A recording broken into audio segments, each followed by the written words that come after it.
Kagaya nung aking nabanggit bago yung segment nating yon, na nakakatakot base doon sa naging pahayag ni dating Senate President Mig Zubiri dahil wala nang independence ang ating Senado kung susundin mo at hihimayin mo yung kanyang naging pahayag. At sinabi nga niya malinaw at unmistakable na there is only one reason kung bakit siya naalis bilang Senate President. Ito yung hindi pagtalima sa utos o dikta ng higit na mas nakatataas sa kanya. Sino pa ba ang pwedeng mas o sino pa ba ang higit na mas nakatataas sa Senate President? Walang iba kundi ang Executive Department na pinamumunuan ng Pangulo ng Republika ng Pilipinas. And it's a very, very dangerous development because pag nagpatuloy ang ganitong uri ng pamamalakad at ng pamahalaan, wala nang checks and balance. Wala na tayong system of checking on the abuses, excesses, di capriccio at kung ano man ang pag-aabuso ng nasa Executive Department. Tama po kayo dyan. Nakakatakot yan. Kaya mga kababayan, lagi kong pinaulit-ulit. I was interviewed also last night kay Eric. Ang lagi kong sinasabi, wag natin tigilan yung ating pagiging vigilant. Bantayan ho natin sapagkat buhay na buhay pa yung pagtatangka na lapastanganin ng ating saligang batas, especially with this fresh development in the change of leadership in the Senate. Correct. But hopefully, again, it's too early to measure the leadership of the newly installed Senate President. But hopefully, he and all the officers now of the Senate will side with the Filipino people. Huwag tayong magsunod-sunuran sa dikta ng iilang tao o iilang pamilya na nais kontrolin ang political landscape ng ating bansa at ang direksyon ng ating bansa. Attorney Vic, it is normal in a democratic society na bagamat there are separation of branches of powers of government, executive, legislative, judiciary, the executive as the primus inter pares or the first among equals in the branches of government needs to have also the balance of working cooperation with the Senate, with the House, and even with the judiciary without imposing the absolute power of the President to dictate upon them. Tama naman yun at magandang relasyon. Pero do you think, what is the real questionable motive kung bakit sa gitna ng isang iskandalusong revelation, PDEA leaks, leakage of documents and revelations na nagpapakita na involved si Pangulong Marcos Jr. at the time that he was a senator in drug abuse and possibly ito rin ang patutunguhan na posibleng siya ay hindi pa cleared sa ganitong iskandalusong mga issue, ay biglang sinupalpal ang liderato ni Zubiri, tinanggal, ginurgor, and then nagkaroon ng isang maniobrahan sa liderato. How suspect is that kind of situation? Do you think konektado ito sa layuning patahimikin si Ginoong Morales, tanggalan siya ng forum sa Senado at gawin na mabusalan ang committee at maparalisa ang kanilang expose in the Senate? Absolutely, my answer is yes, Kyrie. And again, I'm drawing it from the statement of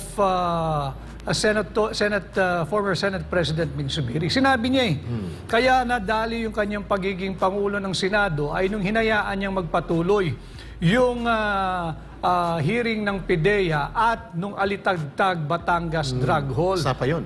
Iyang dalawang usaping yan, napakalaki niyan. And in fact, I personally, I have been observing the development of on these hearings.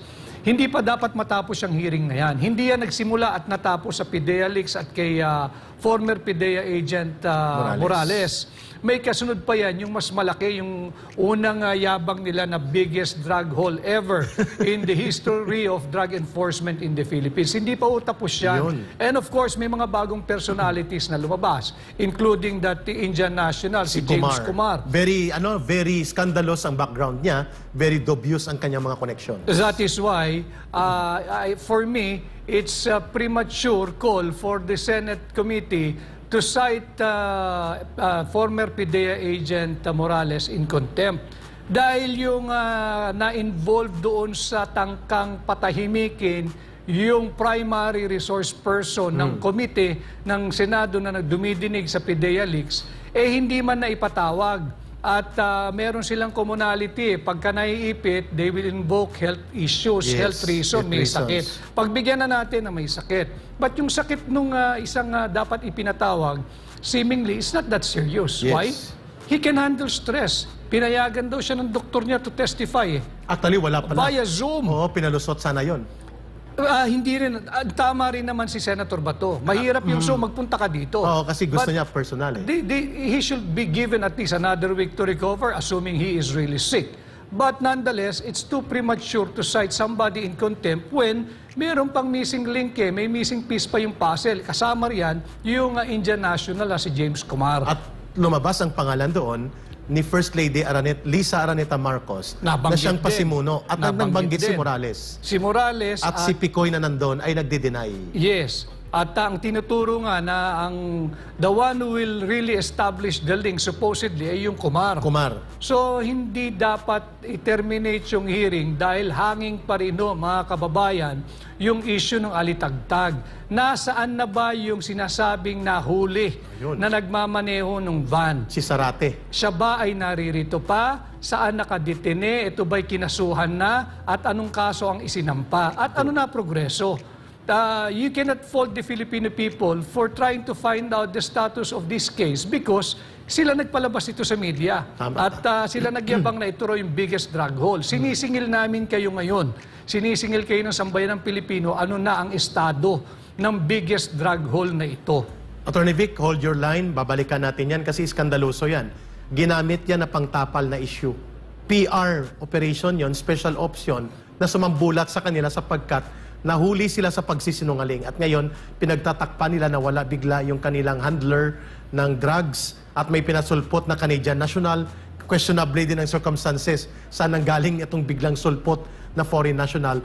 At dahil dyan, babalikan natin ang koneksyon nitong Rigodon at Codita sa liderato sa Senado at ang pilit na layunin ng mga powers that be, yung nasa Malacanang na patahimikin at patigilin na ang PDLX and drugs issues investigation. Tunghayan muna natin, Attorney Vic, ang itong maniobra sa Senado at magkokomentaryo tayo kung may naniniwala dito sa sinasabi ni Senator Chis Escudero na siya lang daw ang may kagagawan para pasimunuan ang pag-take over sa liderato ng Senate presidency.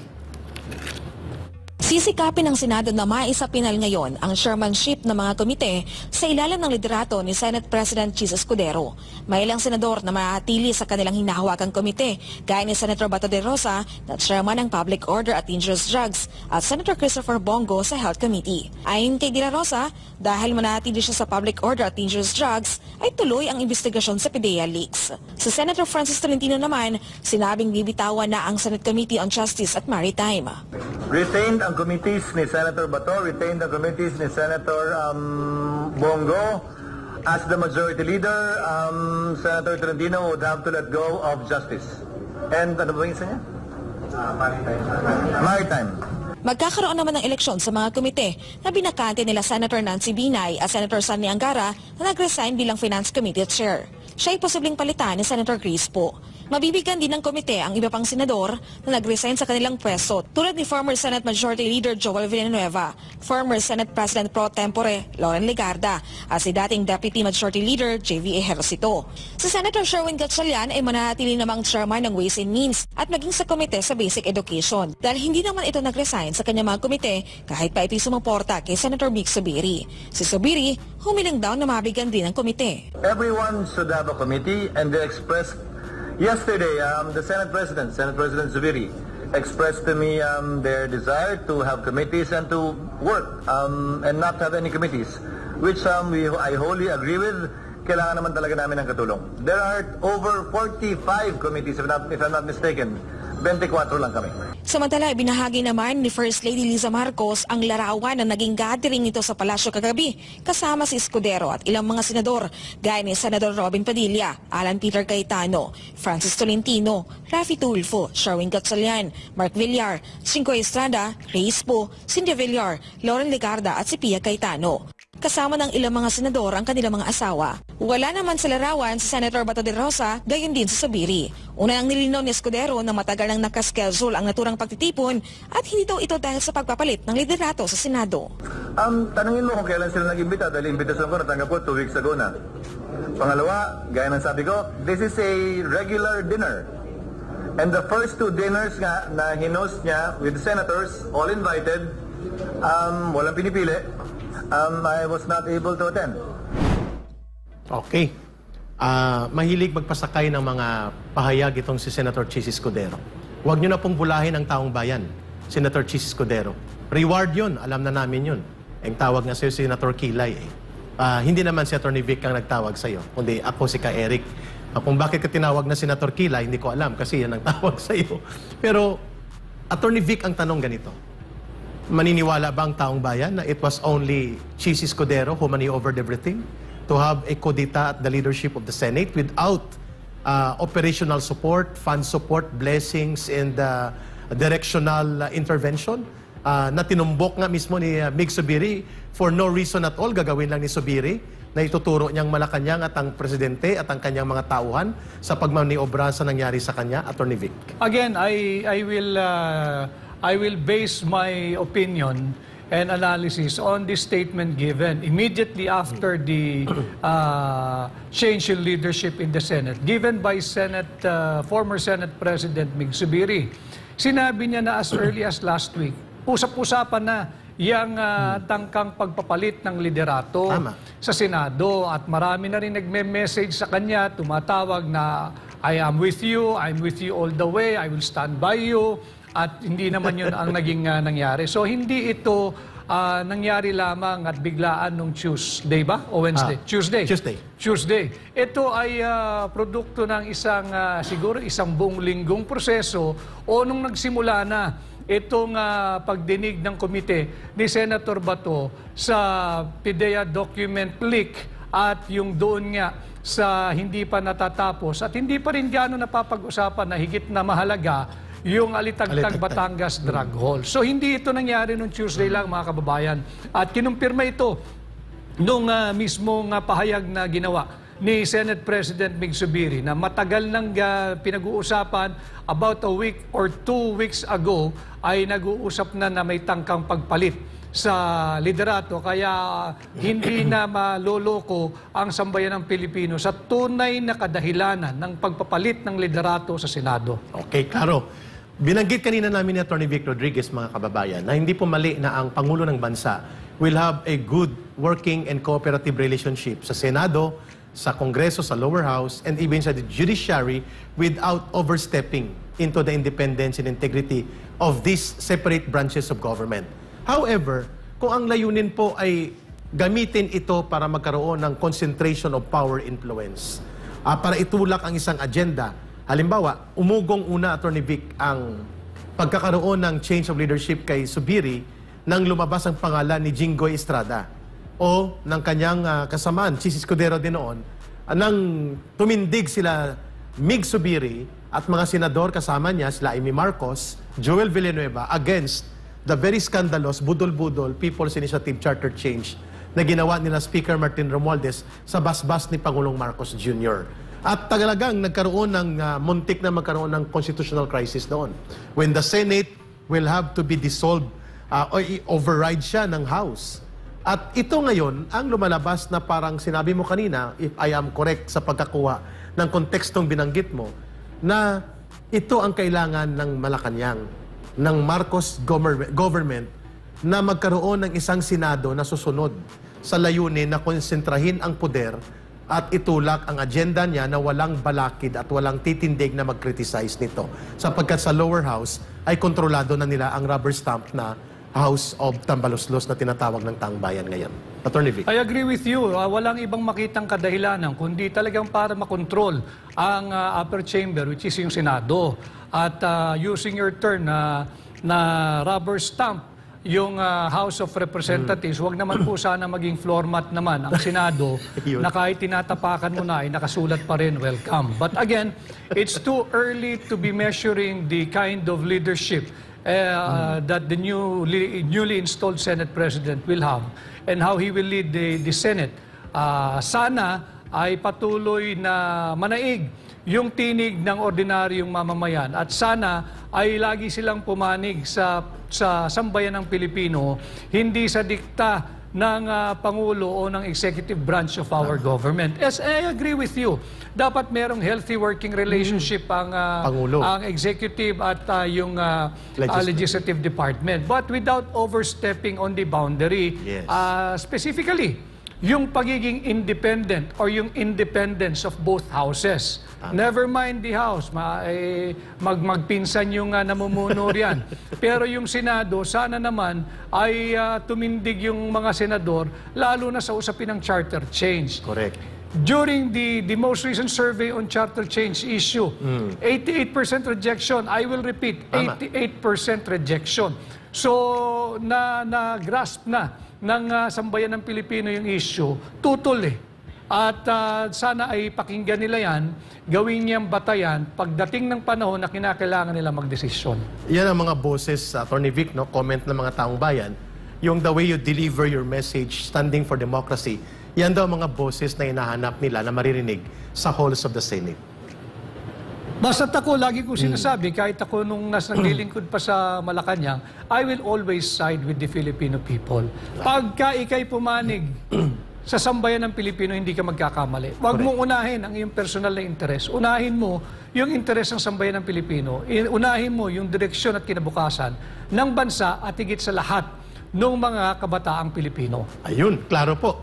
Siding and taking sides and taking the stand with the Filipino people, no one will ever go wrong when the interest is for the country.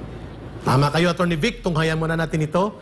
Ang isa pang nakakalungkot, nakakapanlumo ng damdamin na nangyari po sa isang resource person, whistleblower, at the same time ay tumutulong para ipalabas ang katotohanan tungkol sa mga PDEA leaks at impormasyon related to the involvement of the President to a very serious, scandalous issue of drug abuse. Siya ngayon ay nakakulong pa. Tunghayan natin ito, ang ulat tungkol sa nangyari kay former PDEA agent Jonathan Morales. Sa ika-4 na pagdinig ng Senate panel hinggil sa PDEA leaks ay sa Personal Data Sheet o PDS nagtagal ang mga tanong ni Senator Jinggoy Estrada para kay dating PDEA agent Jonathan Morales. Ayon kay Estrada, nagsinungaling si Morales sa kanyang PDS nang sabihin nitong hindi siya na-dismiss sa Philippine National Police. Inadmit ka na 1993 sa PNP, na-dismiss ka ng 1994 from the service. Pero dito, maliwanag na isinulat mo, no. Having been separated from the service, sinulat mo, no. Oh, sino paniniwala namin? Pero ayon kay Morales, hindi orihinal at kulang-kulang ang binigay na dokumento ng PDEA sa senador. Ayon pa sa dating agent, hindi niya itinanggi na na-dismiss siya sa serbisyo at ito raw ay nasabi niya sa kanyang job interview sa PDEA. Kung makikita lang yung official na sinabmit ko doon sa PDEA, makikita po roon yung mga entry. Hindi po ako nagsinungaling, nakasaad po doon. Sinabi ko po, Your Honor, during nung recruitment mismo, tinanong po ako na na-drop ka pala. Tinanong po ako nung recruitment committee. Kaya nga po, sinabi ko nga po, nag-comply ako. Tinanong pa nga ho nila ako, bakit ka na-drop? Tinanong po nila ako, bakit yung service mo ay putol? Kasi nga, lumabas po doon sa service record. Pero para kay Estrada, nagsisinungaling ang dating PDEA agent, lalo pat sulat kamay at lagda ni Morales ang nasa PDS. Nagbigay daan ito sa senador para ma-cite for contempt at ma-detain si Morales sa Senado. If you can provide correct explanation, bakit ka nagsabi dyan na no, then maybe this committee will agree with you. Yung paglalagay ng no na yan, hindi ko po yan nilagay. Go I ahead. move that he be cited in contempt. Bring him down. Bago ito, unang sinight in contempt ng panel si Alice Picoy. Napikon dito si De La Rosa dahil sa pagsisinungaling at tila pagmamagaling sa mga senador. Si Alice Picoy ay ang kinausap di umano ni James Kumar para hindi na sumipot si Morales sa Senate hearing. Is that your truth? Yes, sir. Nalukuhin kami dito? Hindi po kayo, sir, ang niloloko ko, sir. Sir, hindi ko po kayo niloloko, sir. Meron ka pang daladalang... we are inviting you here to shed light on the... yung papel mo doon sa CCTV recording. Yes, sir. Kaya kita inibitahan. Yes, sir. Hindi kita inibitahan dito para kunin yung expert opinion mo. May dadala ka pang papel nga tuturuan mo kami kung paano gumawa ng operation to conduct report, yung pre-operational report? Sino ka para magturo sa amin dito? Hindi ka nga naging police, hindi ka nga naging PDEA. Na Pulcom employee ka lang, na-dismiss ka pa. So paano ka bigay ng expert opinion sa amin? Samantala, nagawa namang maka-attend sa hearing ni dating Executive Secretary Paquito Ochoa matapos itong isubpina ng komite. Sa hearing, itinanggi nito na ipinatigil niya ang operasyon ng PDEA laban kina Pangulong Bongbong Marcos at aktres na si Maricel Soriano. During your time as the Executive Secretary, did the information regarding the alleged involvement of Ms. Maricel Soriano and Bongbong Marcos and other high-profile cohorts reach your office? No, sir. Samantala, hindi naman nagawang dumalo sa pagdinig ni James Kumar dahil nasa hospital daw ito matapos ma-stroke. Ayon kay Morales, si Picoy at Kumar ang kumausap sa kanya para huwag siputin ang hearing kapalit ang posisyon sa gobyerno. Sa kalagitnaan ng pagdinig, sinubukan ni Kumar na sumingit sa hearing sa pamamagitan ng Zoom pero hindi ito pinayagan ni Senator Bato. Gusto ko lang matapos ng ito. James, we would like to hear from you pero with that present condition, ako'y nakonsensya kaya wag na, James, wag na. Hihintayin ng komite na umayos ang kalagayan ni Kumar saka muli magkakaroon ng susunod na pagdinig para sa PDEA leaks. Apila ni Morales na maimbitahan din sa susunod na pagdinig si First Lady Lisa Marcos. Kitang-kita naman na merong conspiracy. Ginamit nilang action Sandali lang, agent. sandali lang. We will hear from Kumar first before we jump to Lam kung kinakailangan.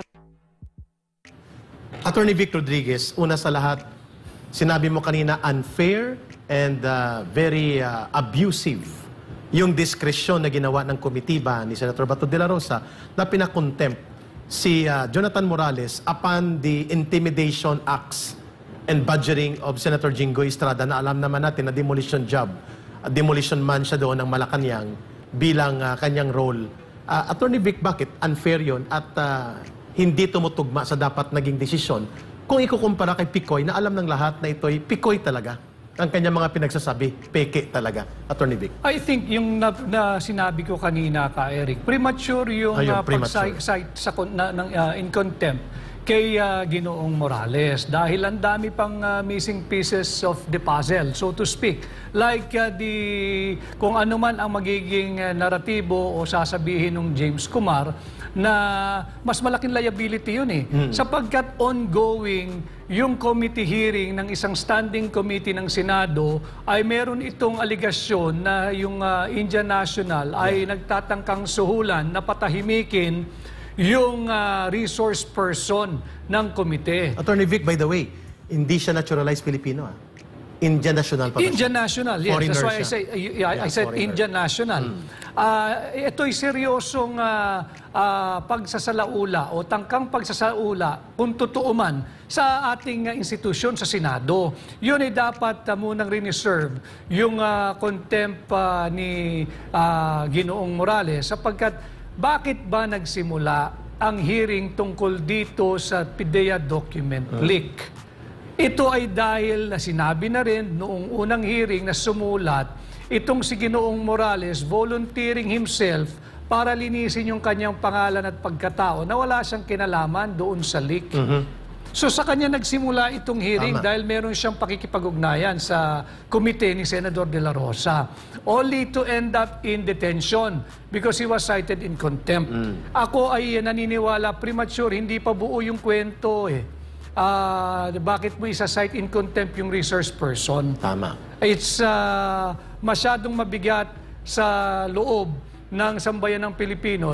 Sa susunod, wala nang pupuntang resource person dyan. Yeah. Because the treatment that was given to the resource person, I'm not asking that he be given a preferential treatment. Correct. But you have to respect the right of the person, the rights of the person, any person for that matter, who will be appearing in any Senate committee for any Senate investigation. And on that note, Attorney Vic, we also interviewed dito sa Pilipinas Nating Mahal si Attorney Trixie Cruz Angeles. At sinabi niya, there is already an existing jurisprudence of the Supreme Court regarding sa Farmally case sa hearing ni then Senate Blue Ribbon Committee Chairman Dick Gordon, Senator Gordon, na dapat before magpa-cite ng contempt at magpadetine ng mga resource persons, sinisiguro ng Senado o ng legislative branches of government, yung due process ay garantisado na nirerespeto sa karapatan ng pagpapadaloy sa mga naiimbitahang resource persons. At ito ay jurisprudence na related to similar case involving the appearance of Jonathan Morales. How do you look at that kind of perspective from a legal perspective bilang abogado? Well, there is still indeed a remedy doon sa abogado ni Mr. Morales. And I am a officer of the court, I'm a lawyer, so I believe that the judicial branch of the government is very much independent and we still have independence. So kung tumakbo man ang panig ni Mr. Morales sa korte, meron naman jurisprudence. I believe he will be given the same ruling and apply the same doctrine as enunciated in that Farmally case hearing. However, ako rin naman, I'm hoping na ang committee chairman na si Senator Bato at yung miyembro na nagpasite ng contempt, si Senator Jinggoy, ay mag-uusap at tingnan din naman yung aspeto na baka maaaring bigyang laya na si PDEA Agent Morales. Naniniwala ako na yung pinagdaanan sa buhay ni Senator Jinggoy, na-detain na rin yan Na-detain din siya. And kahit na anong panig ka pa ng political fence, meron ding injustice na naganap dyan kay Senator Estrada nung kapanahunan ni dating Pangulong Noynoy Aquino. And I believe the time will come that he will also stand up for what is right and correct whatever injustice that may have been committed during the conduct of that Senate hearing. How important that the treatment of fairness, objectivity, and guarantee of due process, dahil naranasan ko rin ito, Attorney Vic, kami ni Ma'am Lorraine Badoy noon, sa Kongreso, kung paano kami binusalan. Hindi kami makapagpapaliwanag and tinatrato kaming mga hostile forces rather than resource person na kalaban ng Kongreso ang trato sa amin. How important that objectivity in the manner of bringing out truth and delivering justice for the people through the Senate transparent and objective holding of committee hearings. Well, malinaw naman doon sa ating saligang batas. Enumerated dyan yung ating mga karapatan sa Bill of Rights. And kung hindi man kayo nagkakaunawaan, sabi nga doon sa jurisprudence din ito, na hindi man ako sang-ayon sa sinasabi mo o sasabihin mo, pero ipaglalaban ko ng kanang patayan, yung karapatan mong sabihin ang iyong saloobin. Yun dapat ang diwa ng karapatang magpahayag. At hindi naman yung, I'm not encouraging false testimony or making any perjurious statement. No. In fact, the plea of Agent Morales during the last hearing, he is up against the entire agency. Yes. So kung baka may suppresyong nagaganap, doon sa hinihingi niyang ilabas kasi ninyo yung aking entire folder. Yun. At maaring may na-fill upan siya na may chinek siyang yes or no doon sa box, pero bahagi lang yun ng several pieces of documents that will form part of the totality of the folder that could serve as the totality of evidence. Tama. Yun ang pinakikiusap niya. Ilabas niyo yung buo. Huwag kayong mag-piecemeal or mag-nitpick.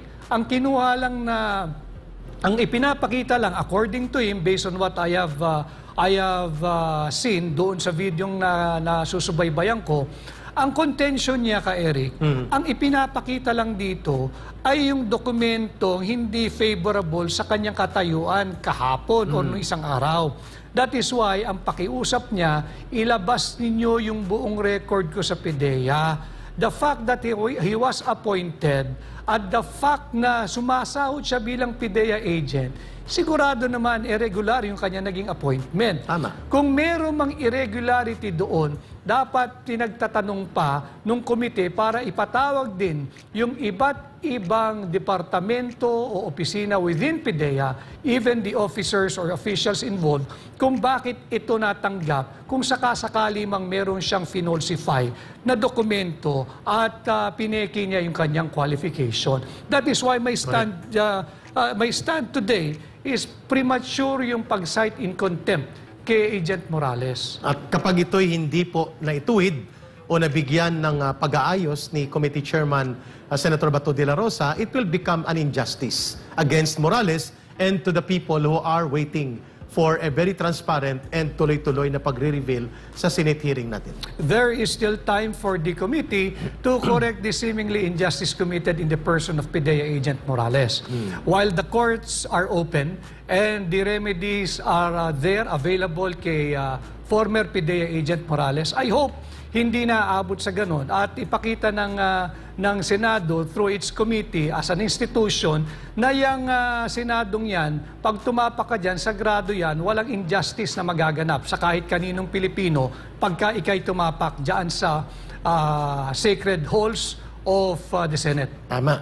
Attorney Vic, maraming nagsasabi, even non-lawyers like us, and more so, yung mga lawyers kagaya mo, that the question on the PDS of Morales or the personal data sheet niya ay irrelevant to the principal matter at hand, in which is the investigation on the contents of the documents revealed sa Maharlika Blog, sa Boljak TV, at kinilaim ni Morales na totoo yung document na yun, ako yung gumawa pero hindi ako nag-leak. At ang contents nun ay patungkol doon sa usapin ng involvement ng high-profile personalities that included the President when he was still the Senator, among other personalities. At pwede namang hindi talaga mag-cite in contempt kasi kinwestiyon niya lang naman ang original source of the PDS na ipinapakita at ikinoconfront ni Senator Jinggoy sa kanya. Tama po ba na itong matter na ito ay secondary to the principal purpose of the committee hearing and dapat hindi nga ito contemptible or hindi dapat ito worth for citing in contempt sapagkat pwede namang inantay ang kanyang request rather than focusing on the secondary and irrelevant issue about his personal data sheet sapagkat sinabi mo, hired siya and siya ay naging bahagi ng PIDEA and it is presumed na maayos ang proseso ng kanyang recruitment and employment.